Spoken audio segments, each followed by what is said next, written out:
Ada seorang curhat kepada Imamul Hasan al-Basri rahimahullah, aku dulu suka tahajud, tiba-tiba malas tahajud. Apa jawab beliau? Terikat dirimu dengan dosa. Yang membuat kamu berat bangun tahajud dosamu, bukan malas.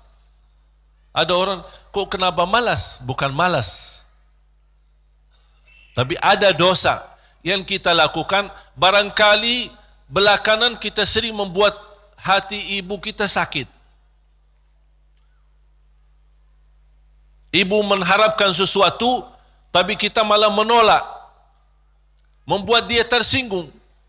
Di saat kita duduk bersama ibu, kita tidak merasa hatinya tersinggung. Kita pergi tidur malam hari, kok udah bangun tahajud. Oh, ternyata dosa kesinggungan hati ibu membuat kita terikat, tidak bisa bangun tahajud.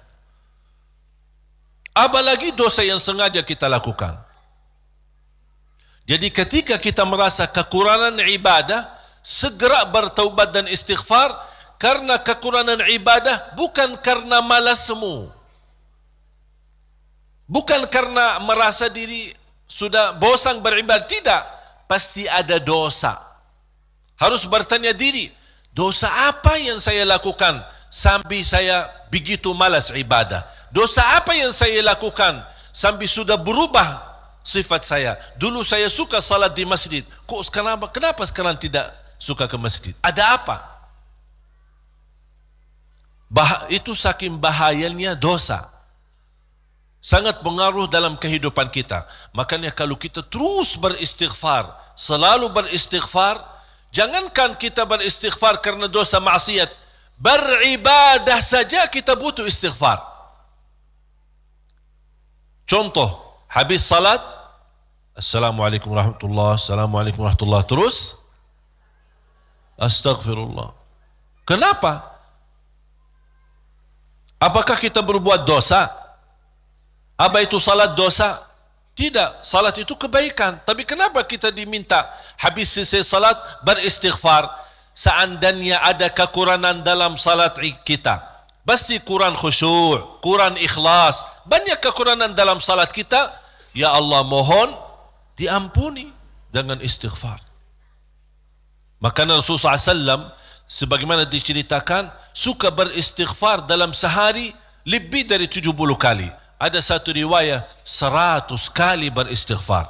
Bahkan kata Abdullah bin Umar radhiyallahu anhuma, saya duduk satu majlis sama Rasul, saya suka mendengar bisikan Rasul beristighfar, Rabbighfirli wa tub alayya innaka antat tawwabul ghafur. Rabbighfirli wa tub alayya innaka antat tawwabul ghafur. Ada satu riwayat, Rabbighfirli wa tub alayya innaka antat tawwabur rahim. Dalam satu duduk, sekali duduk 100 kali, kata Abdullah bin Umar, saya mendengar bisikan Rasulullah SAW beristighfar seperti itu. Rabbighfirli wa tub alayya innaka antat tawwabul ghafur. Sudah hafal belum? Coba. Rabbighfirli wa tub alayya innaka antat tawwabul ghafur. Memohon ampun, mohon diijabah dan diterima taubatnya. Allah Subhanahu wa taala Maha penerima taubat dan Maha pengampun. Bapak Ibu jamaah sekalian dimuliakan Allah Subhanahu wa taala. Kembali lagi, semua berdoa. Jangan ada yang ragu-ragu terhadap doanya. Dan ingat, doa kita pasti diijabah walaupun proses melalui 3 hal. Doa pasti diijabah walaupun proses melalui 3 hal. Yang pertama, diijabah doa kita menolak takdir yang buruk, menghilangkan takdir yang buruk. Contoh, kita memohon, ya Allah kasih aku jodoh, tapi jodohnya belum datang. Ternyata dalam takdir, karena kita sering berdoa meminta sesuatu, Allah sudah ijabah, tapi Allah memilih daripada memberi jodoh, ada yang lebih daripada itu. Apa? Ternyata ada takdir yang jauh lebih buruk daripada jodoh yang kita minta. Makanya Allah geserkan takdir buruk itu karena doa kita.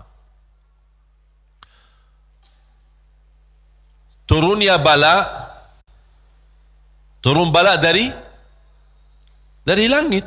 Bala turun dari langit. Doa naik dari bumi, dari kita. Pas di udara bertemu, bala sama doa berantem. Perkelahian antara doa sama bala. Yang kalah siapa? Bala, dan doa naik. Artinya bala tidak jadi turun. Itu saking kuatnya dan berkahnya doa kita. Berarti doa pasti diijabah. Proses pertama, doa yang kita minta Allah belum ijabah secara langsung sesuai permintaan, tapi Allah menolak sebuah bala yang kita tidak tahu. Misal, tertulis dalam takdir kita hari ini akan kena kecelakaan motor. Tapi ternyata doa kita tidak pernah bilang, ya Allah selamatkan saya dari kecelakaan motor misalnya. Kita tidak berdoa seperti itu. Tapi karena Allah melihat dalam takdir ada bala yang akan turun hari ini, tapi karena kita suka berdoa, Allah memilih mana yang baik. Allah yang lebih tahu mana yang baik. Apakah ijabah sesuai permintaan atau Allah memberi penggantinya yang lebih baik. Ternyata penggantinya yang lebih baik, Allah memilih tolak bala. Allah bisa saja kasih jodohnya tapi kena kecelakaan motor. Nanti merasa nyesal. Aduh, baru sudah nikah atau ketemu jodohnya malah dirawat di rumah sakit. Kesal enggak? Merasa, aduh gimana gitu. Makanya percaya jamaah sekalian, pilihan Allah itulah yang terbaik. Ada orang minta sama saya, boleh enggak saya berdoa? Saya suka sama seorang misal. Saya jatuh cinta sama dia. Boleh enggak saya berdoa, ya Allah aku minta dia, si fulanah itu, si ini. Boleh enggak saya berdoa seperti itu? Saya jawab apa? Kira-kira jawab apa? Boleh saja. Tapi saya usulkan, serahkan aja kepada Allah. Dan apa? Ya Allah, kalau memang dia baik bagi saya, mudahkan. Kalau tidak baik, ganti yang lebih baik. Tapi gimana aku jatuh cinta sama dia? Nah, itu beda urusan.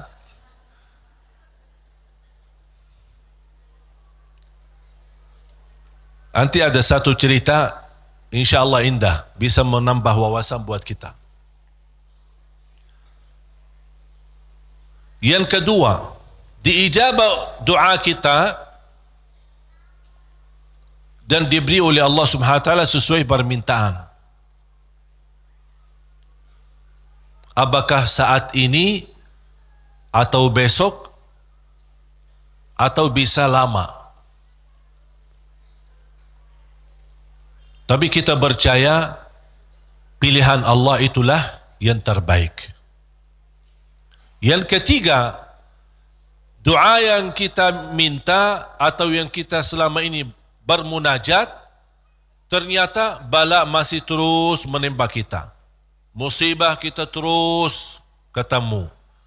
Selesai satu masalah, tambah lagi masalah. Kemudian permintaan yang kita minta juga belum ketemu. Saya minta kerjaan yang bagus, belum ketemu. Saya sudah berusaha melamar kerja sana sini, belum ada.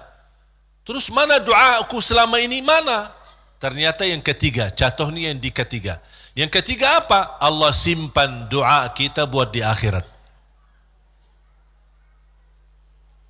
Berarti tidak ada yang hilang di sisi Allah. Kalau tidak tertolak bala, tidak diijabah sesuai permintaan, berarti yakini, oh disimpan di akhirat.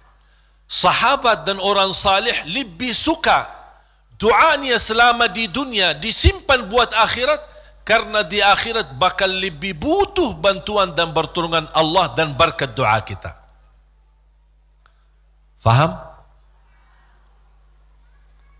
Walaupun sifat manusia ingin melihat secara langsung, minta, ya Allah minta rumah, ada rumah, minta ini, ada ini.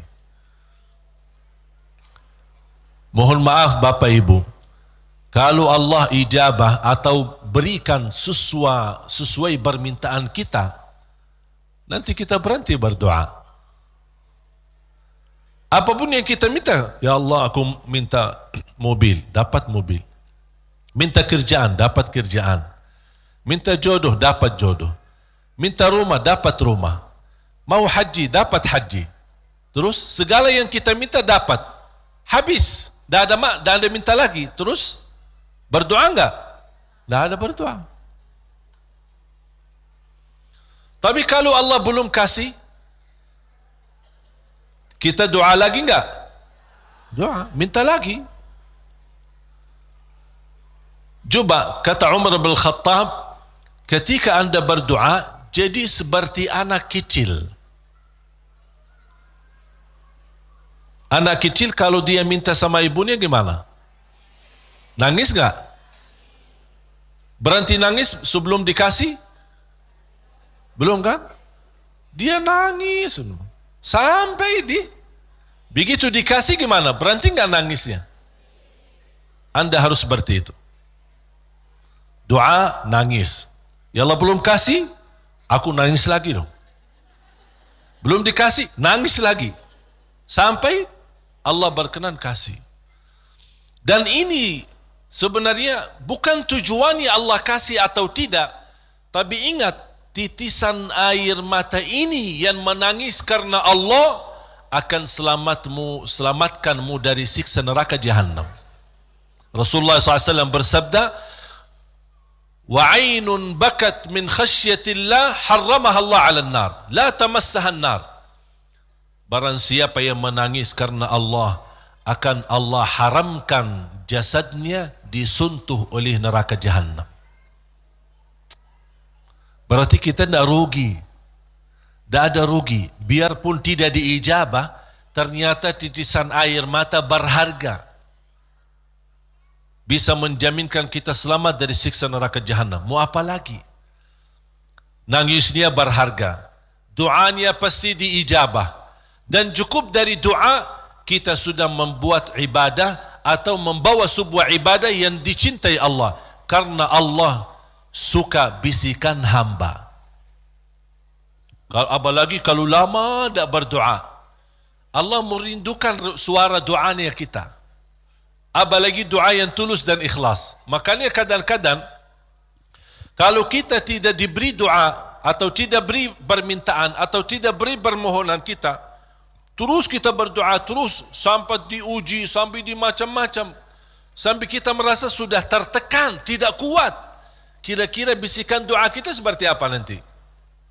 Dalam keadaan doa, dalam keadaan susah atau senang? Menurut saya doa dalam keadaan susah jauh lebih murni daripada doa dalam keadaan senang. Kalau dalam keadaan senang artinya ya biasa-biasa aja, dapat atau tidak dapat. Tapi coba kalau lagi stres, lagi pusing, lagi galau, gimana bisikan doa? Ya Allah, udah nangis duluan. Kata Allah, lama sekali.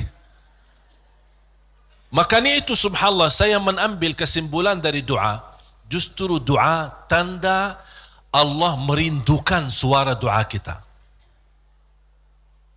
Oleh karena itu jamaah sekalian, jangan berhenti berdoa. Terus berdoa. Nabi Yunus alaihi salam ketika tertahan di dalam perutnya ikan berlama-lama di bawah laut, dia tidak pernah berhenti dengan mengucapkan la ilaha illa anta subhanaka inni kuntu minadh zalimin. Kata Imam Ibnul Qayyim rahimahullah, barang siapa yang membaca doa ini dengan sepenuh keyakinan, pasti diijabah oleh Allah hajatnya. Karena Allah habis doa ini, apa kata Allah? Fastajabna lah, kami terima dan menijabah doanya. La ilaha illa anta subhanaka inni kuntu minadh zalimin. Oleh kerana itu kembali lagi, doa kita diijabah atau tidak? Saya bertanya, doa kita diijabah atau tidak? Diijabah. Yakin? Terus berdoa. Dalam keadaan apapun selalu kita berdoa. Apalagi dalam keadaan susah yang kita yakini tidak ada Tuhan yang bantu kita, tidak ada makhluk yang bisa menolong kita, tidak ada sesuatu yang bisa mengangkat segala musibah dan bala yang kita hadapi, hanya Allah subhanahu wa ta'ala. Apalagi dalam sujud, sempatkan dalam sujud. Karena Rasulullah SAW bersabda, aqrabu ma yakunu al-'abdu ila rabbi wa huwa sajid. Hamba ketika dalam keadaan sujud, posisinya sangat dekat kepada Allah. Makanya di akhir hadis Rasulullah SAW bersabda, fa'akthiru minad du'a, barbanyalah doa. Bisa menikmati doa insyaAllah mulai hari ini. Doa menurut saya sesuatu hubungan yang sangat indah sama Allah. Apalagi kalau bisa berdoa dengan cara curhat. Bisa enggak curhat sama Allah? Kalau lagi galau suka curhat enggak? Sering saya terima, Ustaz, boleh curhat enggak? Terus saya bilang apa ya? Boleh atau tidak? Saya bertanya, sudah curhat sama Allah belum? Dia bilang belum. Mau sama Ustaz dulu katanya. Ada saja. Belajar bagaimana bisa curhat. Sungguh kalau kita sudah biasa curhat sama Allah, tidak bakal curhat sama manusia.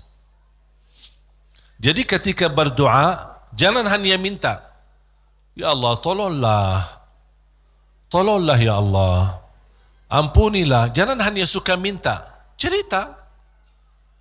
Bisa enggak anda cerita? Allah kan lebih tahu. Allah tahu segala sesuatu. Tapi salah apa kalau saya cerita? Apa yang terjadi hari ini? Ya Allah, aku sudah niat baik, niat tulus, dan saya pergi ke sana malah seperti ini, dicaci maki, dihina, malah dianggap, dan su'uzzan, buruk sangka. Habis gimana ya Allah? Cerita, curhat, seperti meminta solusi dari Allah Subhanahu wa taala. Kalau belum merasa ada jalan, wallahi akan merasa nikmat. Cukup anda bisa nikmat bersama Allah Subhanahu wa taala. Sebagaimana Nabi Yaqub ketika kehilangan anaknya, ada dia berkata apa? Qala innama ashku bathi wa huzni ila Allah. Aku hanya mampu curhat kepada Allah Subhanahu wa taala. Aku ingin cerita. Padahal Allah tahu apa yang terjadi, tapi dia ingin cerita lagi sama Allah Subhanahu wa taala.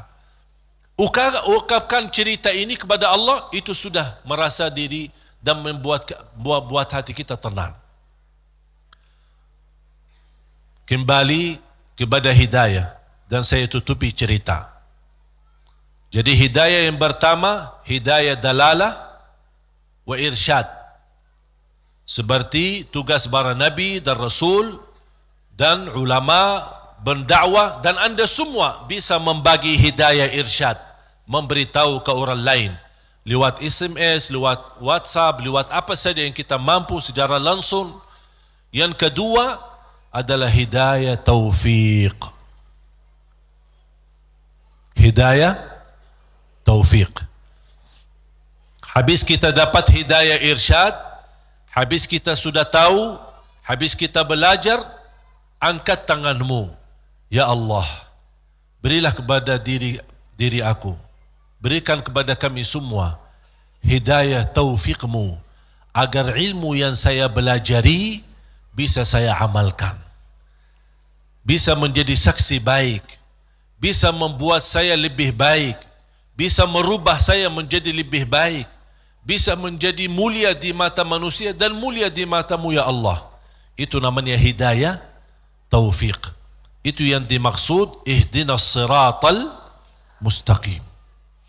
Makanya ketika kita sudah membaca Al-Fatihah dan setelah memuji Allah Subhanahu wa taala, kita meminta hidayah taufik dari Allah Subhanahu wa taala, meminta petunjuk dalam segala hal.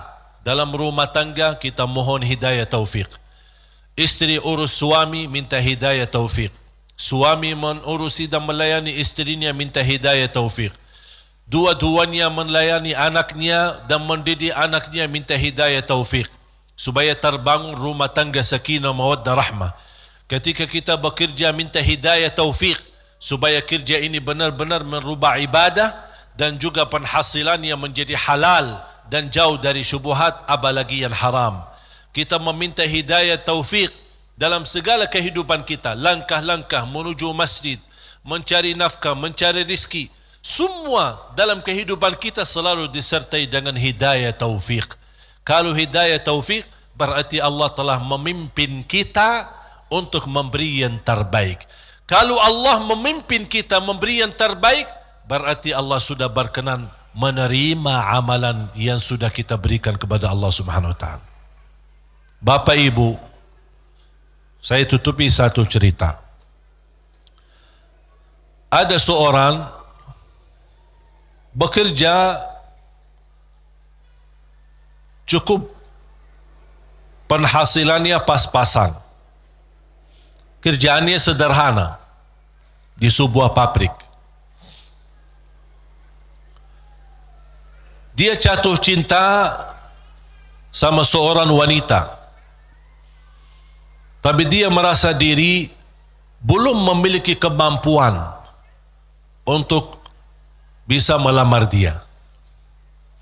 Dia hanya berdoa kepada Allah Subhanahu wa taala bagaimana supaya bisa mendapatkan kerjaan yang lebih baik, kerjaan yang lebih besar, supaya penghasilannya banyak dan bisa membawa dia atau menikahi dia.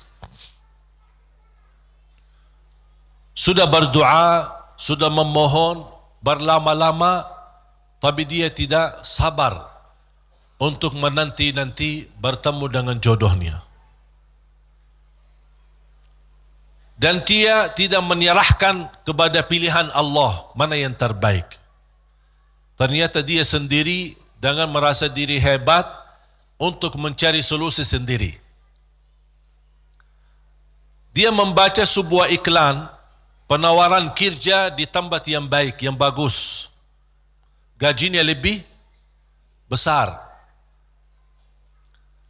Dia membuat surat memundurkan diri dari tempat kerjaan untuk melamar kerjaan yang baru. Dan semua perjuangan ini ujung-ujungnya harapannya untuk bertemu dengan jodohnya supaya jangan sampai kehilangan yang dia cintai.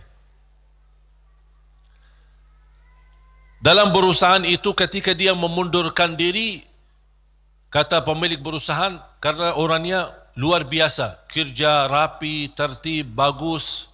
Kenapa kamu mengundurkan diri? Saya dapat kerjaan di tempat lain yang lebih bagus.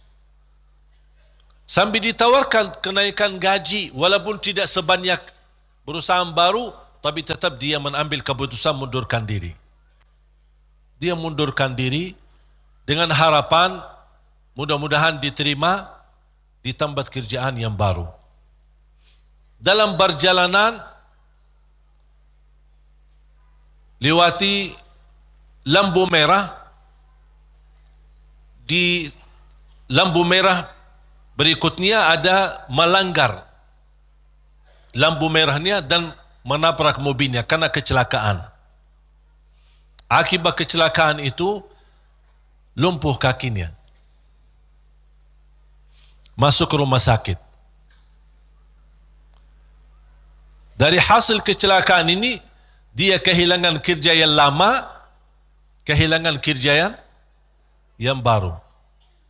Hilang dua-duanya.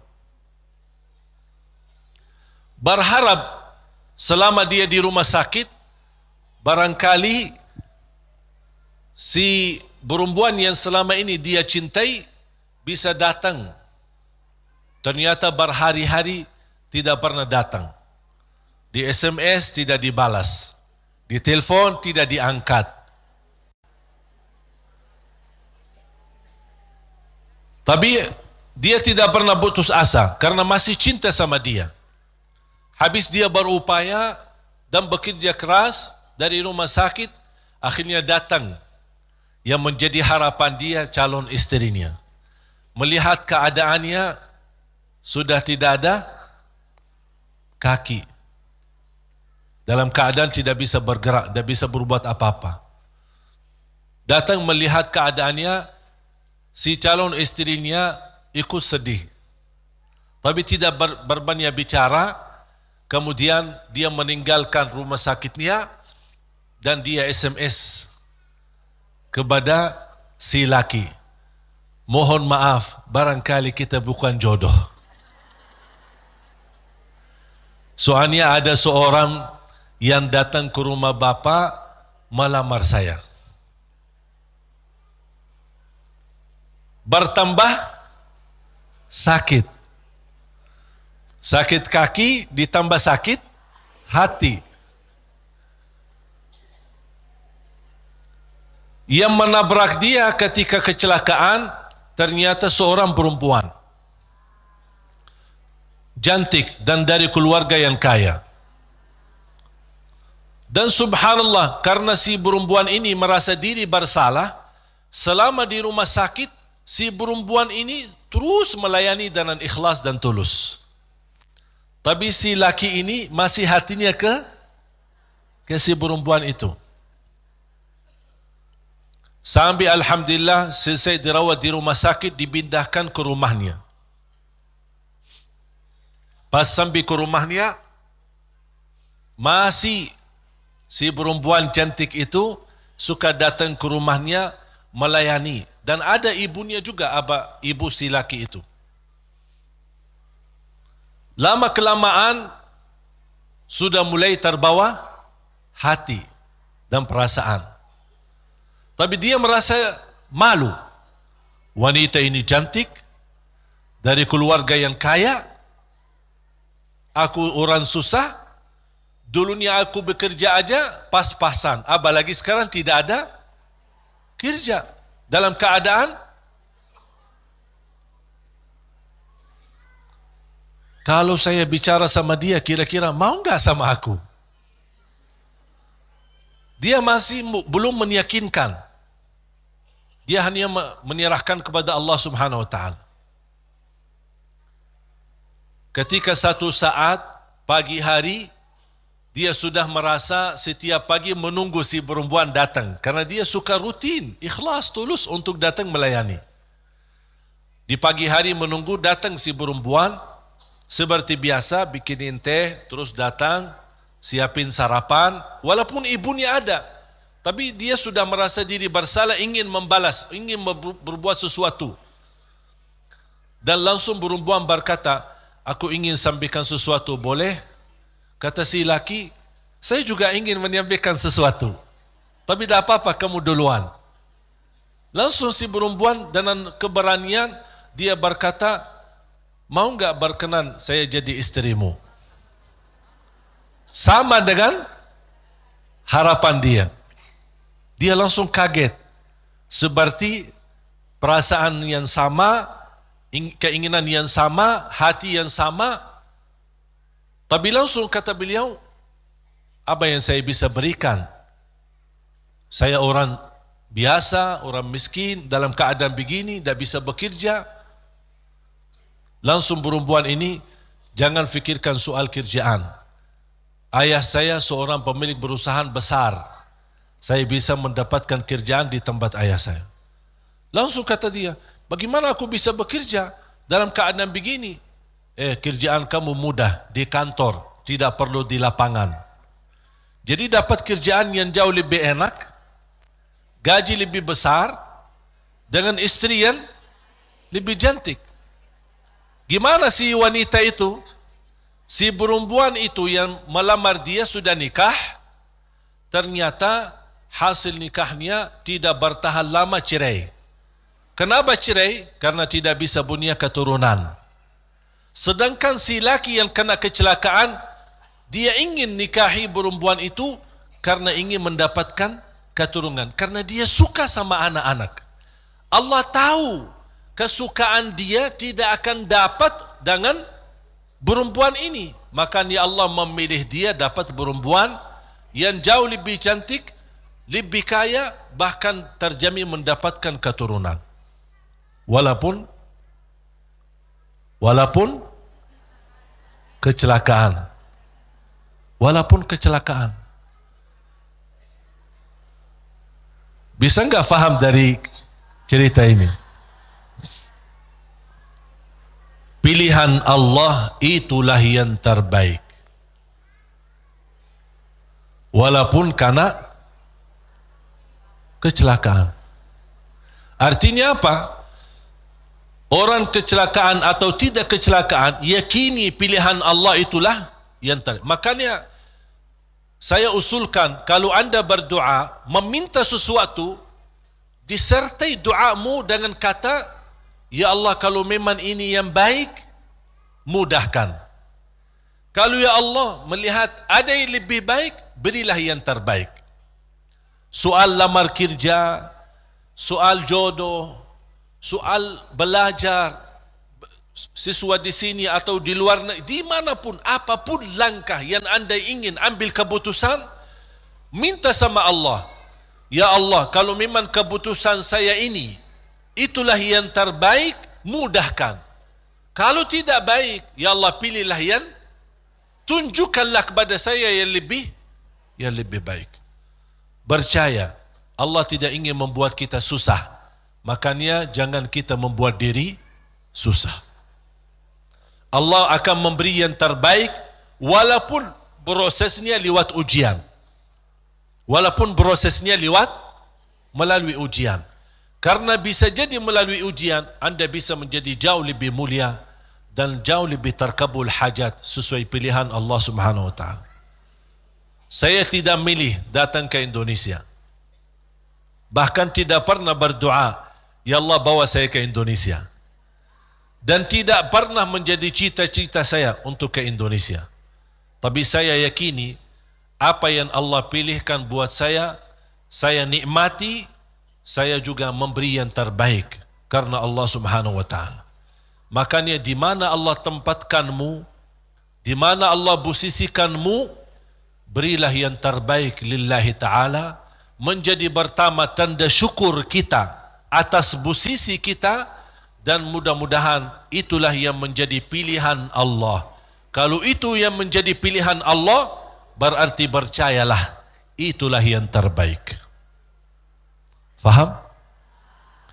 Mohon maaf Bapak Ibu, cerita yang saya ceritakan jangan cari dalam Quran ya. Tidak ada ya. Ini buatan saya ini. Saya buat cerita hanya ingin memberikan gambaran.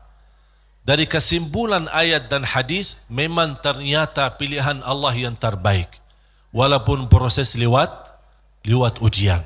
Mungkin pernah dulu saya menceritakan cerita gigitan anjing. Ingat gak? Masih ingat gak? Lupa ya? Hah? Mau gak cerita? Boleh satu? Hah? Boleh gak? Ada seorang berdoa, ya Allah, aku mohon jodoh yang salihah, yang cantik, yang kaya. Itu doanya. Minta yang salihah, cantik, kaya lagi. Karena dia orang miskin. Dapat miskin ya tambah susah lagi. Tak ada doa yang lain. Tak pernah berdoa, ya Allah ampunilah saya, ya Allah rahmatilah. Itu aja doanya. Bismillahirrahmanirrahim. Ya Allah, jodoh yang baik, yang salihah, yang cantik, yang kaya. Dapat sedikit rezeki, pergi haji.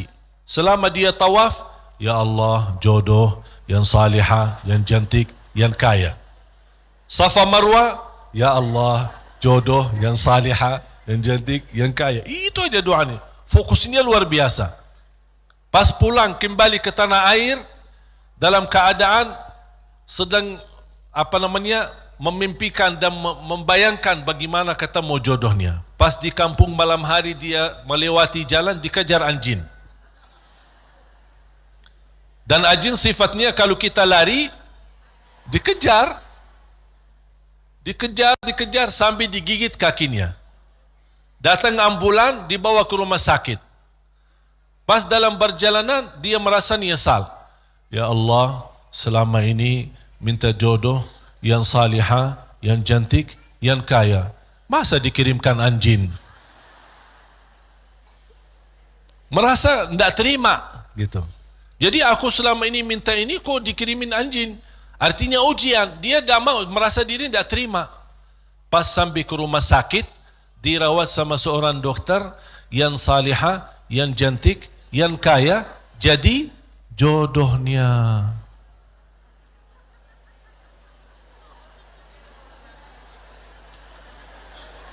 Berarti Allah sudah ijabah kan? Tapi kata Allah, soalnya dia selama ini kan sehat, tidak pernah sakit. Allah kirimkan anjing, gigit dia supaya sakit.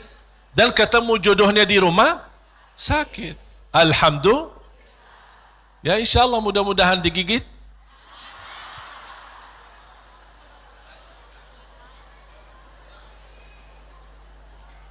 Makanya subhanallah jemaah sekalian, wallahi percayalah sama Allah.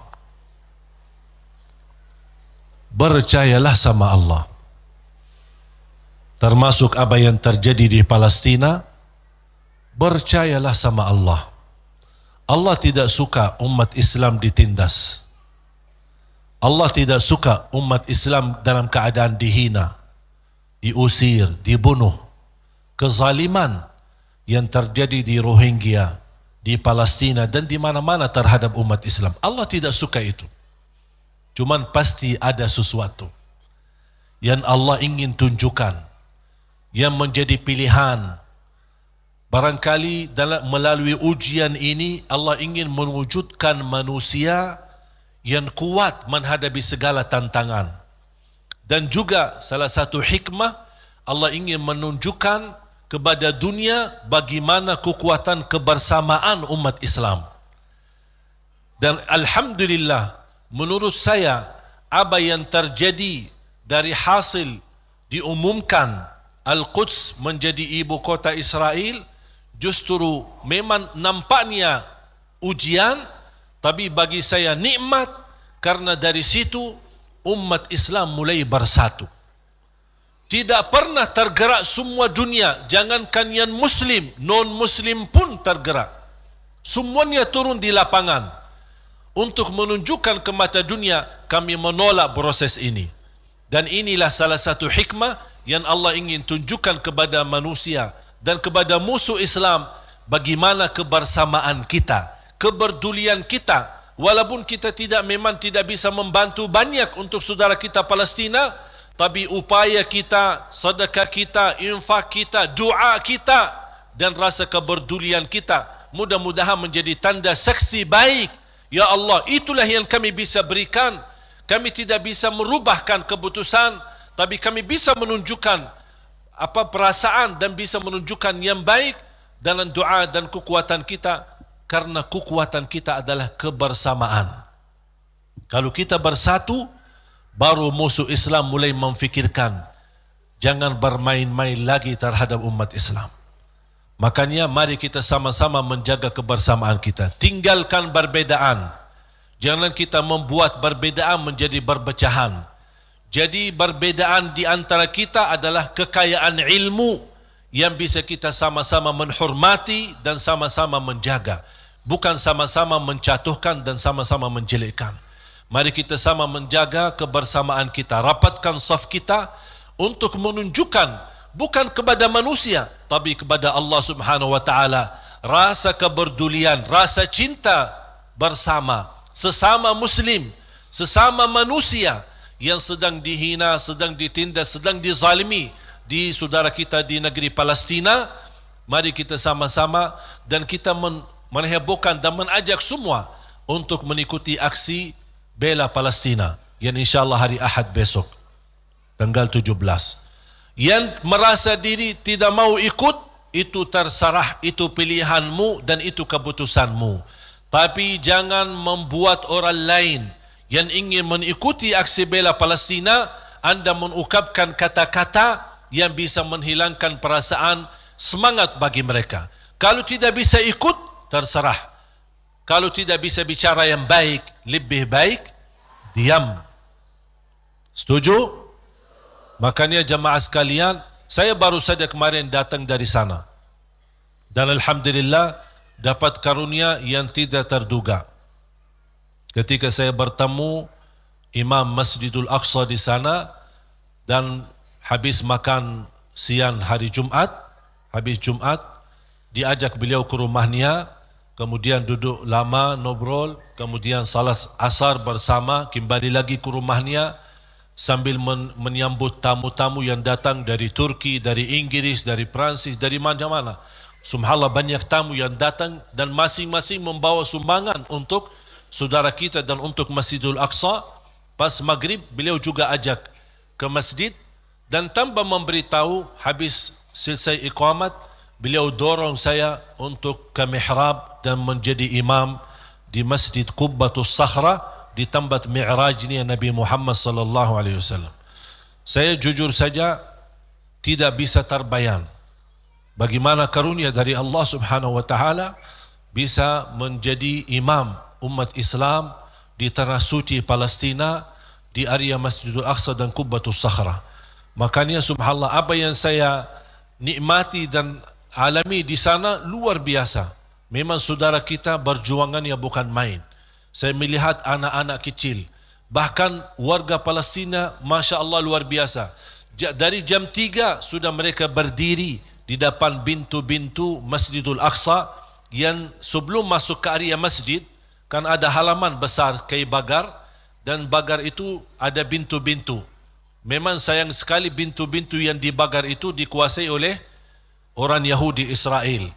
Dan senjata, di bawah mereka senjata menjaga. Dan kita menunggu dari jam 3 sampai jam 4 baru dibuka pintu, baru kita bisa masuk untuk salat tahajud. Subhanallah, bisa saya melihat orang-orang Palestina, kalau saya hanya sebagai berkunjung ke sana 2 hari, 3 hari, paling lama 1 minggu, kemudian kembali lagi.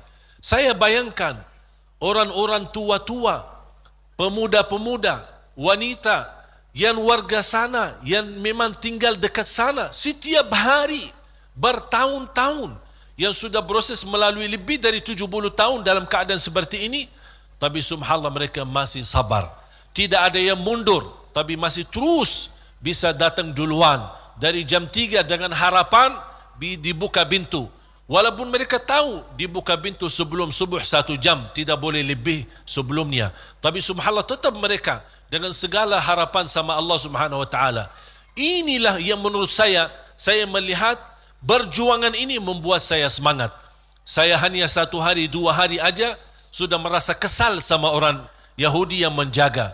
Bagaimana mereka yang 60 tahun? Bagaimana kesabaran dan perjuangan mereka? Makanya jamaah sekalian, Allah punya hikmah.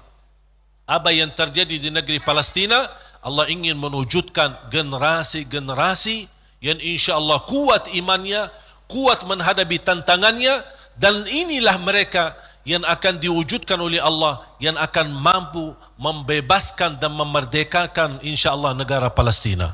Sebagaimana Indonesia berhasil merdeka, kita insya-Allah juga mendoakan insya-Allah ada satu saat kita semua bergembira dengan kemerdekaan negeri Palestina dan kemerdekaan Masjidul Aqsa, dan yakini itu yang akan terjadi. Ini bukan kata saya, tapi kata Rasulullah SAW. Sebagaimana Masjidul Aqsa diambil oleh mereka, akan Masjidul Aqsa kembali di tangan umat Islam.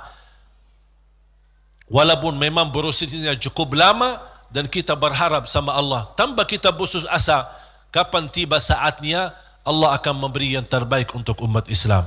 Amin ya rabbal alamin. Mari kita sama-sama berdoa. Dan jangan lupa, ketika ada kesempatan untuk kita membantu saudara kita lewat aksi hari Minggu besok, aksi bela Palestina, lewat doa kita, lewat sedekah kita, dan insyaAllah mudah-mudahan di bulan Januari saya berusaha bisa kembali ke sana, mudah-mudahan bisa berjalan lancar. Doakan, mudah-mudahan insyaAllah apa yang kita harapkan untuk saudara kita mudah-mudahan dikabul oleh Allah Subhanahu wa taala. Bismillahirrahmanirrahim. Alhamdulillahi rabbil alamin. Ya Rabbi lakal hamdu kama yanbaghi li jalali wajhikal karim wa li 'azimi sultanik. Allahumma salli ala Muhammad wa ala ali Muhammad. Ya Allah ya arhamar rahimin. Ya arhamar rahimin. Ya arhamar rahimin. Rahmatilah kami semua ya Rabbal alamin. Kami hamba yang lemah, yang masih banyak dosa dan maksiat, banyak kesalahan terhadap diri kami, kesalahan terhadap orang tua kami, kesalahan terhadap saudara kami. Ya Allah, kami sangat membutuhkan rahmat-Mu, karena rahmat-Mu akan mampu memimpin kami dalam kehidupan kami sampai akhir hayat. Rahmatilah kami semua, hidupkanlah kami dalam keadaan iman, wafatkanlah kami dalam keadaan Islam. Jadikan kami bersama hamba-hamba-Mu yang salih-salihah. Ya Allah, doa kami untuk saudara kami di Palestina.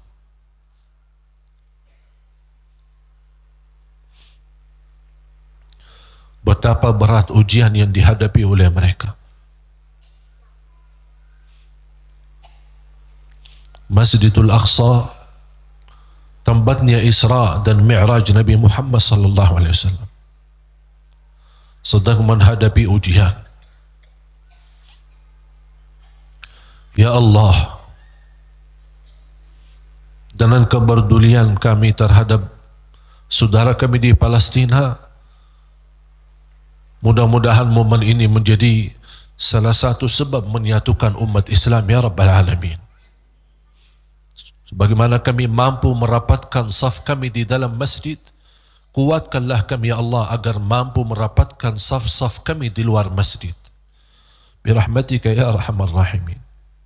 Tolonglah saudara kami, lindunilah Masjidul Aqsa dan Qubbatus Sakhra. Lindunilah ya Allah tempat tanah suci ya Rabbal Alamin dari segala keburukan, dari segala bala. Ya arhamar rahimin. Ya Allah, ampunilah dosa kami, kesalahan kami, tutupi aib-aib kami, maafkan kekurangan kami. Aku mohon ya Allah untuk semua yang hadir, selepas majlis ini masing-masing pulang sudah diampuni segala dosanya.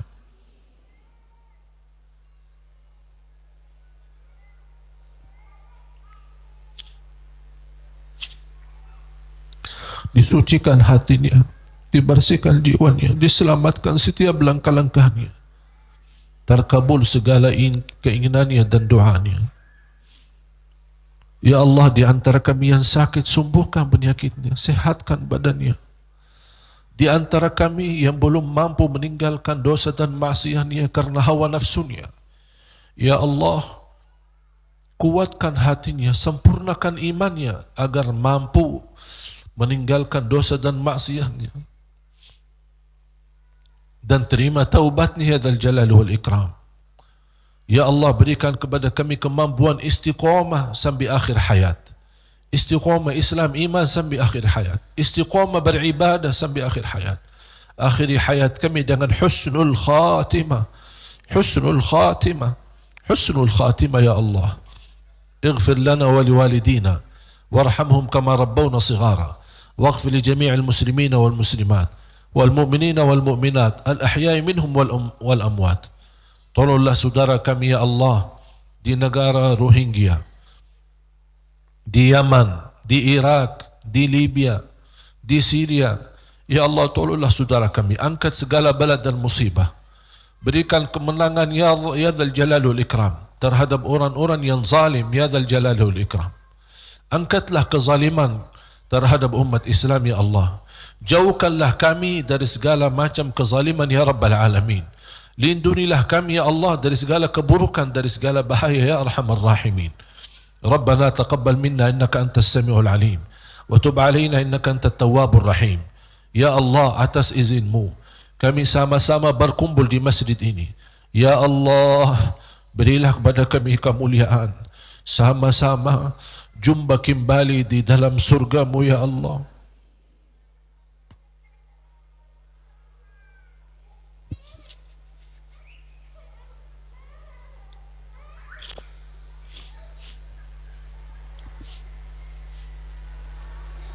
Berikan kepada kami kemuliaan, sama-sama bertemu kembali di dalam surgamu ya Allah bersama Nabi Muhammad sallallahu alaihi wasallam.